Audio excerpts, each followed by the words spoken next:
I think you all are good and healthy and studying at your home. Students, we have completed our lesson number 5, that is fundamental unit of life, and today we are going to start our new chapter, that is tissue. As you all know that cell are the basic structural and functional unit of life. Without cell we cannot imagine our life. We can say that as we make a house, for making house we required walls, and for making walls we required bricks. Bricks are the first unit which keep on joining and form a wall, and when we add all the walls then it give rise to a room, and when we have rooms collected then it will give rise to a house. Same way our body also have the structural basic and functional unit, that is cell.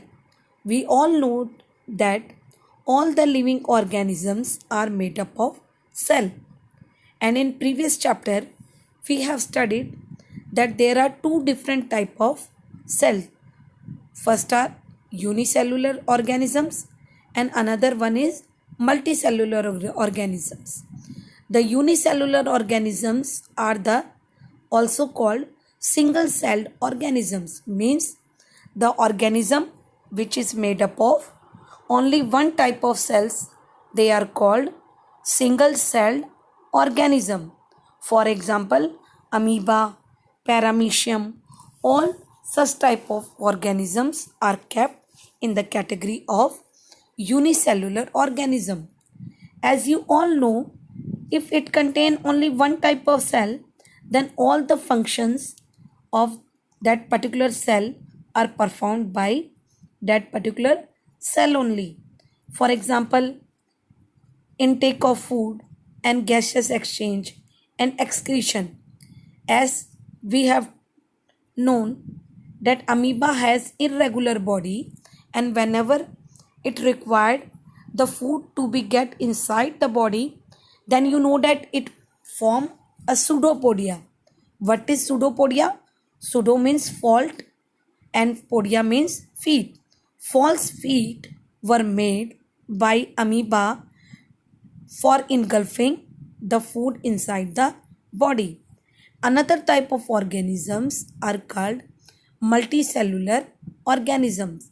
Thus, organisms which have different cell for performing different type of functions are considered to be multicellular organisms. And students, do you know that each and every function of the body have been divided into different type of cells, and these specialized cell perform specific functions. So we can say that each specialized function is taken up by a different type of cells. When we add so many cells, then it give rise to tissues, or we can say a group of cells that are similar in structure work together to achieve a particular function forms a tissue. I repeat, a group or cluster of cells that collectively perform similar functions, and they are similar in structure and perform a particular function, they all are considered to be tissues.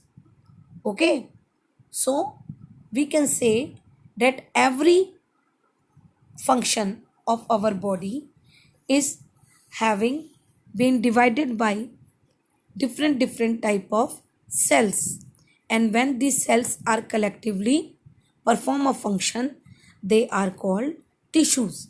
For example, our blood. Do you know that our blood is also a connective tissue? It is a type of fluid which connect different parts of the body from each other. Therefore, it is called a connective tissue. like phloem, xylem, muscles, fibers, and different type of epithelial cells and epidermic cells. All these are, when collectively come together, they become tissues. Now the question arises that is all plants and animals are made up of same type of tissues? Do we have same type of plant cells and animal cells? So if we don't have the same type of plant and animal cell, then how the plant tissues and animal tissues can be similar? We know that the structure of plant tissue, plant cell is different from animal cell. As if we see the basic difference between plants and animals, we can say that plants show only motion, not locomotion. You know that locomotion means changing of an place from one place to another, and plants are stationary or fixed. They can show only movement, but they are not showing any locomotion. They can move up, right, but they cannot change their place from one place to another. So we can say they have different type of supportive tissues which are generally dead in nature. Okay, but as you see, animals, they can move from one place to another. And why they are moving from one place to another? We all know that in search of food, in search of mates. What do you mean by mates? Mates mean friend or the partner, we can say. And for shelter, animal is moving from one place to another for meeting different needs of it life.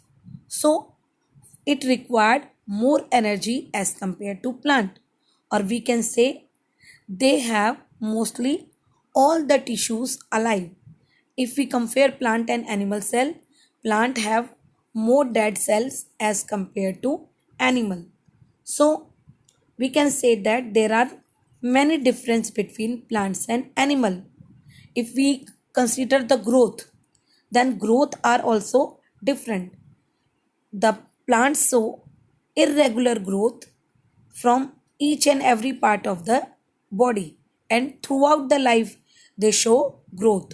But if we see the animals, they show certain growth at certain part of the body. For example, if any organism, any human being take birth, have you seen that one hand of the human being is very long and one hand is short? It is not so. If we have growth, then we have growth on each and every side of the body equalize. So we can say that the growth is specified in all the direction of an animal, but such things are not similar in case of plants. So as a whole, we can say that the plant and animal tissues are different from each other. As the cells are not similar to each other, therefore the tissues are also not similar in plant and animal cell. So in this lecture, we have read that the plant and animal cells are different, as well as tissues are different from each other, and what are tissues, and how many types of different type of tissues are present in our body. So in our next class, we will read how the plant cell and animal cell are categorized among different type of tissues. Till then, thank you. Have a nice day.